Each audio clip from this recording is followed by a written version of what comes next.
Mula sa bulwagang pambalitaan ng 3MH, Himpilan ng mga nagbabagang balita kami ang inyong pinagkakatiwalaang mamamahayag, Suset Peñaverde, at Angel Micol Diaz sa pagsisiyasat ng mga impormasyon. at mainit na pagbabalita.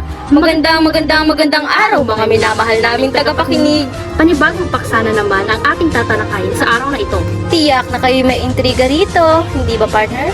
Siyang tunay partner, tiyak na madami sa ating tagapakinig ang maiintriga dito, lalo-lalo na ang mga magulang at kabataan, sapagkat ang ating tatalakayin ay ukol sa Aksyon kontra depresyon. Alam nating lahat na marami sa mga kabataan ngayon ang nakakaranas ng matinding depresyon, lalo na pagdating sa akademya. Ngunit bago natin tuluyan talakayin iyan, mahalagang malaman natin kung ano nga ba ang depresyon. Partner, ibahagi mo. Ayon sa mga eksperto, ang depresyon ay isang seryosong sakit na medikal na nasasangkot ang utak.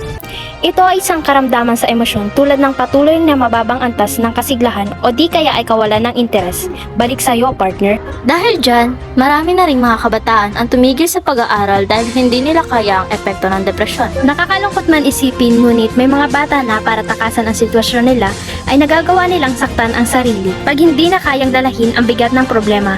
Ano ang masasabi mo sa ganitong usapin, partner? Well, para sa akin, ang ganitong tagpo ay nararapat na mas bigyang pansin dahil hindi ito basta-basta. Lalo na ang mga kabataan na dapat ay nag-aaral para sa kanilang kinabukasan. Naku, bata pa lamang sila ay ganitong sitwasyon na ang kinakaharap nila. Imbes na nagsasaya sila sa kanilang buhay. At dahil dyan, ano nga ba ang pwede natin gawin upang maiwasan ang depresyon? Bago natin simulan ang pagtalakay riyan, ay sandali muna nating puputulin ang programa. Magbabalik po ang 3MH. Ang programang ito ay hatid sa inyo ng Ninitas Best Bibingka.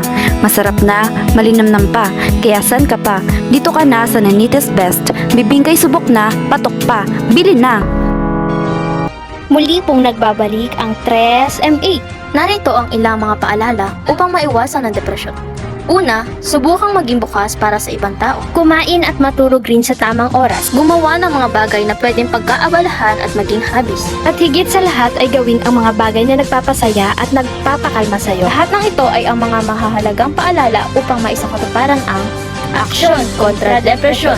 Atin ding alalahanin ang kasabihan na, if you are chronically down, it is a lifelong fight to keep from sinking. Hanggang dito na lamang po ang aming talakayan. Kayo'y nakikinig sa 3MH, ang boses ng sambayanan, Tinig ng katotohanan at himpilan ng balitaan. kung saan mga maiinit na isyu ay pinag-uusapan. Muli, kami ang inyong lingkod, Suset Peñaverde At Angel Micol Diaz ng 3MH. hanggang sa muli.